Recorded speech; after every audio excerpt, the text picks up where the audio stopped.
আমি এখন ঠিক করেছি আমি বাংলায় বেশি করে কথা বলবো। তা বল না বাংলা। তোর যদি বাপের বিক্রি হয় তোর সাংসদ গুলোকে, নন বেঙ্গলি সাংসদ গুলোকে বার কর, বার কর। জাভেদ খান কোথাকার বাঙালি? হ্যাঁ, তার বাপ চোদ্দ কোথায়, তার গোষ্ঠী কোথায় জন্ম? বাংলায় জন্ম। আগে এই মালগুলোকে বার কর না, বার কর না। টিকিট দেবার সময় বলবে ইসু পাঠান বহরমপুরে প্রার্থী, তৃণমূল মনোনীত প্রার্থী, মমতা বাবুর প্রার্থী, মমতা খালার প্রার্থী, মনোনীত প্রার্থী। এখন বাংলা প্রেম দেখাচ্ছ? লজ্জা করে না বাংলা প্রেম দেখাতে? 26,000 চাকরি বাঙালির খেয়ে। BJP is anti poor and anti commoners. Atal Bihari Vajpayee তোমার বাড়িতে এলো, প্রণাম করে বলল আমার বাবা তুমি।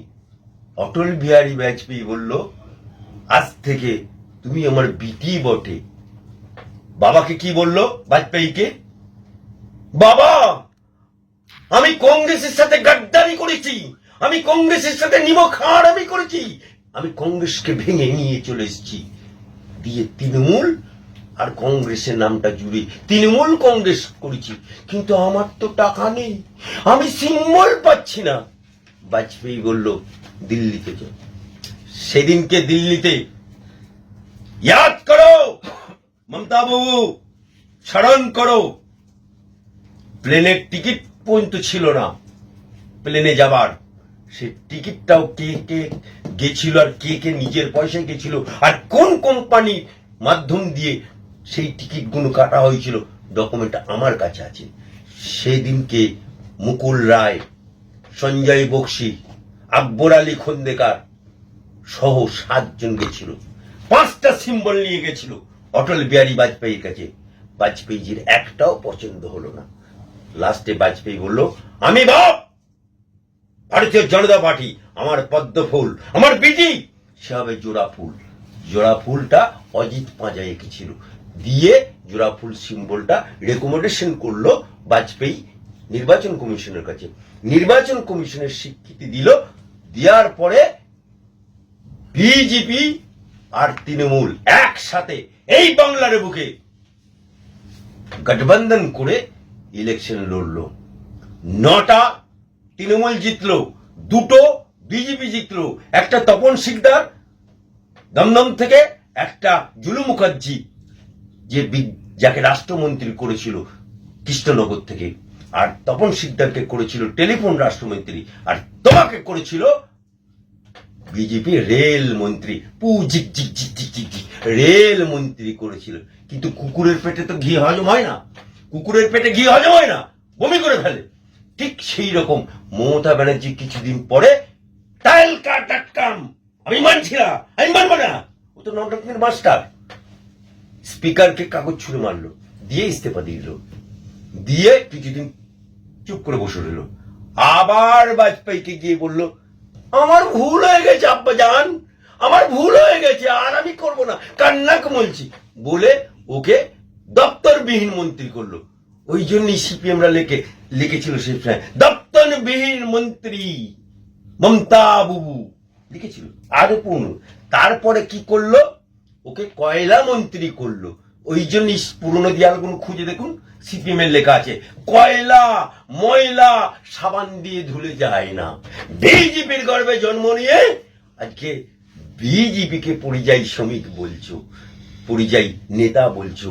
তাহলে তুমি বাংলার বাইরে যে সমস্ত জায়গায় প্রার্থী দিয়েছিলে, ত্রিপুরাতে প্রার্থী দিয়েছিলে, বিভিন্ন জায়গাতে, সেখানে তোমার নেতারা গেছিল, সেগুলো পরিযায়ী ছিল না। আজকে বাংলার বুকে যদি না কোভিড হতো আমরা জানতেই পারতাম না যে এত পরিযায়ী শ্রমিক। বাংলায় ভাত নেই বলে বাংলার মায়েদের বুকে ভাত তুলে দিতে যুবক ছেলেরা মালদা, মুর্শিদাবাদ, দিনাজপুর, হুগলি, দক্ষিণ 24 পরগনা, উত্তর 24 পরগনা, বিভিন্ন জায়গা থেকে মুসলমানরা কেউ জরির কাজ, কেউ সোনার কাজ করতে চলে গেছে। আজকে বাংলায় ভাত নেই বলে তোমাকে বলতে হচ্ছে চা তৈরি করো, ঘুগনি তৈরি করো, তেলে ভাজা বাজো। আগে তুই তেলে ভাজা ভাজ, আগে তোর সোনা বৌদি তেলে ভাজা বাজু, আগে তোর ভাইপো তেলে ভাজা বাজুক, তারপরে জনগণ করবে। कि बंगाली का ऊपर आप अत्याचार करे ये हम नहीं छोड़ेंगे। 16,000 চাকরি এসে 26,000 এসএসসি চাকরি চলে গেল, তারা বাঙালি ছিল না? তামান্না খুন হলো, সে বাঙালি ছিল না? বহরমপুরে 5টা মানুষ খুন হলো, তারা বাঙালি ছিল না? আনিস খান খুন হলো, তারা বাঙালি ছিল না? মমতা বলবো, তুমি তো বাংলা, বাঙালির প্রেম, বাংলা ভাষা উদ্মিলিত করার চেষ্টা করছো। তাহলে তুমি বলো, বহরমপুরের এমপি ইউসুফ পাঠান কোন সা বাঙালি? তার বাড়ি কোথায়? তার বাড়ি কোথায়? বাংলার কোন মায়ের গর্ভে সে জন্মেছে? ইউসুফ পাঠানকে তুমি প্রার্থী করে এমপি জিতালে। নোট করো, বর্ধমান দুর্গাপুর লোকসভা কীর্তি আজাদ কোন সা বাঙালি? কোন বাংলা মায়ের গর্ভে জন্ম নিয়েছে? কোন বাংলার গ্রামে জন্ম নিয়েছে? তাকে তুমি এমপি করলে। আসানসোলের এমপি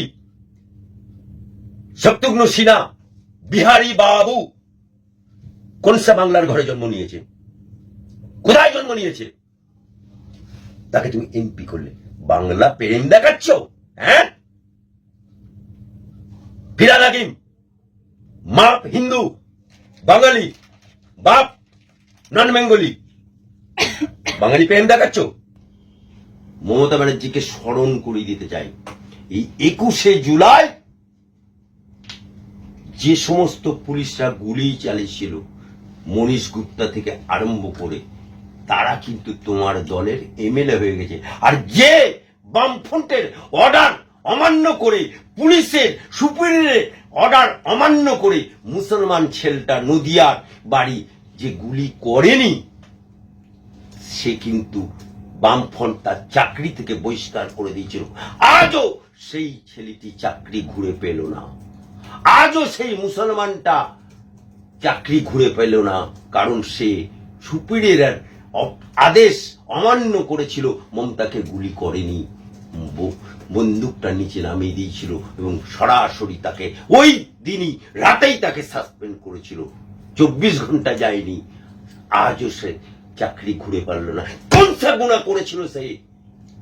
সরকারে আসার পর তোমার কাছে গেছিল, একবার না 40টা দরখাস্ত করেছে, আজও তাকে তুমি চাকরিটা ঘুরিয়ে দিতে পারলে না। আজকে যারা হত্যা হয়েছে তাদেরকে 21শে জুলাই তাদেরকে কিছু কিছু মা আত্মীয় স্বজনকে তুমি মঞ্চে খাড়া করো, বাকি লোক তারপরে 21শে জুলাই হয়ে গেলে তারা কি খাচ্ছে, তারা কি শুচ্ছে, তাদের পরিবারগুলো কি করে চলছে, তুমি সেটা করো না। তুমি শহীদ দিবসের নামে বিজেপির কুৎসা করো, তুমি শহীদ দিবসের নামে রাজনীতির বক্তব্য করো। শহীদ দিবস হচ্ছে শহীদের, আর আজকে হাইজ্যাক করা 21শে জুলাই তুমি রাজনীতি করতে নাও। আর আজকে তুমি সরকারে আছে বলে তুমি মধু আছে, আজকে প্রধানগুলো, পঞ্চায়েতের গুলো, ব্লক সভাপতিগুলোকে বলছে, গ্রামে গ্রামে খোঁজ নিয়ে দেখুন, 21শে জুলাই না গেলে 100 দিনের টাকা পাবে না, 21শে জুলাই না গেলে তোমাকে লক্ষ্মী ভান্ডার দেওয়া হবে না, 21শে জুলাই না গেলে তোমার সমস্ত কিছু বন্ধ করে দেবো, যে এলাকা থেকে লোক যাবে না সে এলাকার উন্নয়নে স্তব্ধ করে দেবো। তাই 21শে জুলাই মন না চাইলেও আসতে হবে, মন না চাইলেও আসতে হবে। আর পার হেড 1000 টাকা ডিম ভাত ফ্রি, এবং তারা কিছু কিছু লোক আছে হাওড়া ব্রিজ দেখতে আসবে, কিছু কিছু লোক আছে চিড়িয়াখানা দেখতে আসবে। পাহাড়ে যাওয়া আমাদের অভ্যাস আছে, জঙ্গলে যাওয়া আমাদের অভ্যাস আছে, সাগরে যাওয়া আমাদের অভ্যাস আছে। উনি জঙ্গলে যেতে পারেন, পাহাড়ে যেতে পারেন, চাঁদে যেতে পারেন, উনি মক্কায় যেতে পারেন, উনি মদিনায় যেতে পারেন, উনি রেড রোডের নামাজে, যে মুসলমানদের নামাজ হয় ঈদের খুশির নামাজ, সেখানে মহিলাদের প্রবেশ নিষেধ, ওখানে পুরুষদের নামাজ, সেই নামাজে এইরকম করে ওন্নাটা টাঙিয়ে আল্লাহু আমিন আল্লাহু আকবার বলতে পারে। আবার সেই মুসলমানদের ওয়াকফ নিয়ে আন্দোলনের সময় বলে তোমরা যাও দিল্লিতে গিয়ে আন্দোলন করো, ওয়াকফের আন্দোলন এখানে হবে না, সেটাও উনি বলতে পারেন। আবার উনি দীঘায় গিয়ে জগন্নাথ দেবের পিসিমণি ছিল না, মাসি ছিল জগন্নাথ দেবের, সেই জগন্নাথ দেবের মন্দির উদ্ঘাটন করে বলল, যাও দেবী স্বর্গভূতস্যৈ নমস্তস্যৈ নমস্তস্যৈ। লজ্জা করে না মুখ্যমন্ত্রী? একই অঙ্গে কত রূপ দেখব মমতা বুবু? আজকে অনেক মানুষ বন্যায় আক্রান্ত, তার কারণ ডিবিসির জলে। বামফ্রন্টের সময় ডিবিসি জল ছেড়েছে, তুমি কি বললে? এটা সিপিএম এর ম্যানমেড বন্যা, ম্যানমেড বন্যা। তো তখন হয়ে গেল ম্যানমেড বন্যা, আর এখন কি হয়ে গেল? এখন ডিবিসির ঘাড়ে দোষ চাপাচ্ছ। স্মরণ করো 2024 সাল, গরু চোরের মাথা, বালি চোরের মাথা, ভুয়ো 7 লক্ষ ভোটে জেতা তোমার পিসি না ছেলে আল্লাহ পাক জানে, সেই অভিষেক ব্যানার্জি দেবকে সঙ্গে নিয়ে বলল, কেন্দ্রের টাকা চাই না, 1 টাকা চাই না, আমার রাজ্য সরকার 31শে ডিসেম্বরের মধ্যে এই ঘাটাল মাস্টার প্ল্যান কমপ্লিট করে দেবে, শুধু দেবকে আপনারা ভোটটা দিন। 24 সাল 31শে ডিসেম্বর পেরিয়ে গেল, ঘাটাল মাস্টার প্ল্যান কোথায় গেল? জবাব দিতে পারবে? নির্লজ্জ মুখ্যমন্ত্রী। এই জন্যই তো হাইকোর্টে মামলা হয়েছে। মামলায় বলেছে 1 মাসের মধ্যে রিপোর্ট জমা দিতে। কি রিপোর্ট জমা দেয় দেখব। থামতে কত নেবেন?